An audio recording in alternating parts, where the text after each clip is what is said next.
Terima kasih sudah klik video ini. Subscribe bagi kalian yang belum. Aktifkan notifikasinya supaya kalian nggak ketinggalan video terbaru kami. Selamat menonton.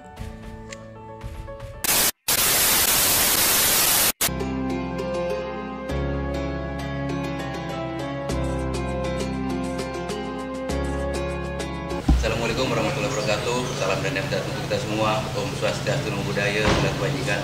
Kawan-kawan, hari ini kita di gedung ABN Partai Nasdem.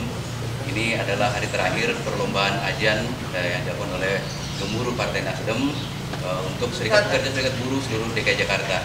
Kali ini kita bersama Ketua Umum Gemuruh Partai Nasdem, Ibu Dima Kaniago, aktivis buruh, ibu kita semua. Tidak terlalu banyak orang yang mau melaksanakan kegiatan seperti ini yang bersifat positif, bahwa aksi itu tidak hanya di jalanan, bahwa aksi itu juga menampilkan apa yang terbaik kepada Yang Maha Kuasa. Makanya kami dari KMP Parpo DKI Jakarta, KSPSI, saya Ketua DKI Jakarta Sonde Baho juga merespon positif kegiatan ini. Tentunya kami ingin mendapatkan pencerahan lah dari Ibu. Oh, ada ide seperti ini gitu dari Gemuruh gitu. Saya ingin mengklarifikasi karena saya adalah Ketua Umum Gemuruh Nasdem non-aktif, karena saya sudah dikomisaris sehingga saya harus non-aktif ya dari kegiatan partai politik. Tapi memang sebenarnya kalau Gemuruh ini adalah bukan partai politik, karena Gemuruh ini adalah saya partai yang independen, karena kami punya ADART sendiri beda dengan partai. Yang kedua, Gemuruh Nasdem ini adalah koalisi serikat-serikat buruh di seluruh Indonesia. Kami sangat cair karena kami tidak punya serikat buruh sendiri. Kami hanya mengkonsolidasikan semua kepentingan-kepentingan buruh yang mau bersama-sama berjuang bersama kami. Selama ini kan buruh itu dianggap warga negara kelas 2. Saya ingin selalu mengatakan bahwa buruh di mata Tuhan Yang Maha Kuasa, Allah Subhanahu wa Ta'ala, tetap menjadi warga negara kelas 1 sesuai dengan amal ibadahnya. Yang membedakan manusia hanya status sosialnya saja, tetapi di mata Tuhan Yang Maha Kuasa, apapun agamanya, tetap adalah umat Tuhan yang nomor 1. Itu yang saya pahami, sehingga saya ingin seluruh warga negara seluruh Indonesia atau rakyat Indonesia tahu bahwa buruh juga mampu memberikan aktivitas keagamaan yang sangat luar biasa. Hari ini saya mendengar ya, selama babak penyisihan sampai dengan hari ini, suara-suara lantunan azan yang dikumandangkan oleh kawan-kawan buruh yang mengikuti lomba ini luar biasa sekali. Walaupun mungkin karena tidak dilatih secara khusus, maka banyak yang berguguran di final. Padahal sebenarnya teman-teman buruh itu suaranya luar biasa indah. Itu yang saya lihat.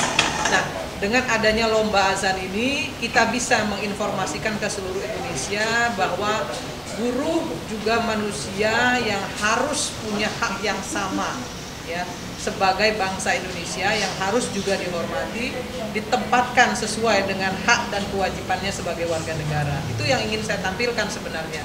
Semata saya pribadi, karena saya adalah buruh, saya tidak pernah memposisikan diri saya sebagai apapun gitu ya. Saya selalu mengatakan bahwa saya adalah buruh, salah satu buruh Indonesia. Walaupun saya sendiri juga seorang pengusaha juga, tapi saya tetap memposisikan diri saya sebagai buruh. Karena sampai hari ini saya masih digaji oleh pemerintah. Itu Adinda. Ya, satu lagi Bu, artinya kita tahu, saya paham betul bahwa Ibu aktif di dunia politik, Ibu punya usaha, tetapi yang kami tahu Ibu adalah orang aktivis. Bahkan ketika Ibu sebagai bagian dari legislasi, waktu itu adalah peduli Komisi 9 peduli perburuhan, begitu keras. Bahkan yang saya tahu Ibu berangkat dari dunia perburuhan. Ya. Jadi gini, menyambut May Day, saya minta masukan Ibu nih untuk buruh Indonesia, khususnya di Indonesia nih. Berangkat dari aktivis buruh, terlepas Ibu dari bagian pengusaha tadi, kami minta juga untuk Ibu sarannya untuk buruh Indonesia menghadapi May Day. Demonstrasi itu tidak diharapkan. Demonstrasi itu adalah langkah akhir dari sebuah perjuangan, dan itu patut kita perjuangkan. Hanya saja yang ingin saya garis bawahi, kawan-kawan buruh, jangan pernah melakukan demonstrasi ugal-ugalan yang kemudian akan mencederai ya cita-cita dari buruh itu sendiri.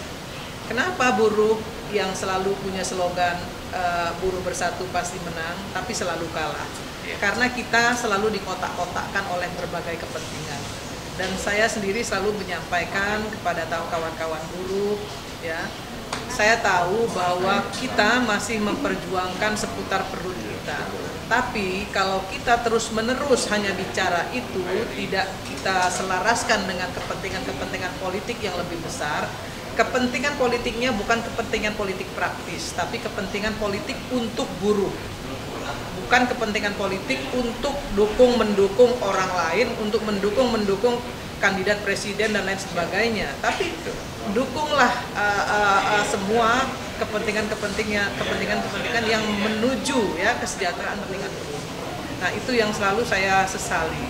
Ya, makanya saya dengan guru-guru saya di Tanjung Priok, saya selalu menyampaikan kepada mereka, ayo kita mulai menggeser demonstrasi itu, jangan lagi hanya kepentingan pragmatis, tapi lebih kepada kepentingan bagaimana kita bisa memperjuangkan bahwa buruh itu aset bagi negara dan buruh itu juga aset bagi perusahaan.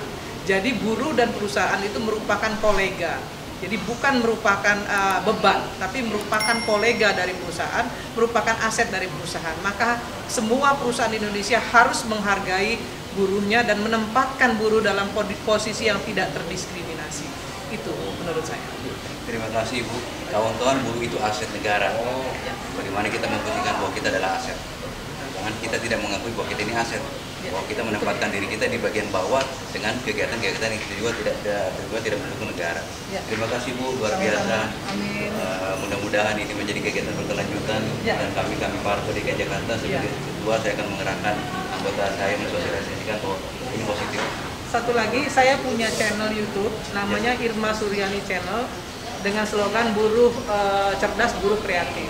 Ini saya posisikan seperti IELC-nya TV One, tapi khusus bicara untuk buruh dan politik. Saya punya itu dan nanti saya akan undang semua kawan-kawan buruh untuk bicara bagaimana pendapat mereka tentang pemerintah, tentang perusahaan, dan tentang semua kehidupan bernegara di Republik ini. Dan itu akan menjadi salah satu media komunikasi kita kepada pemerintah dan kepada institusi pekerja, perusahaan. Itu yang saya lakukan dan nanti saya akan undang adik saya yang satu ini. Saya tahu persis siapa adik saya ini dan mudah-mudahan dia punya masa depan yang jauh lebih baik lagi dalam memimpin serikat buruh. Terima kasih Bu, sehat selalu. Amin. Selalu beruntung. Yang penting sehat. Amin.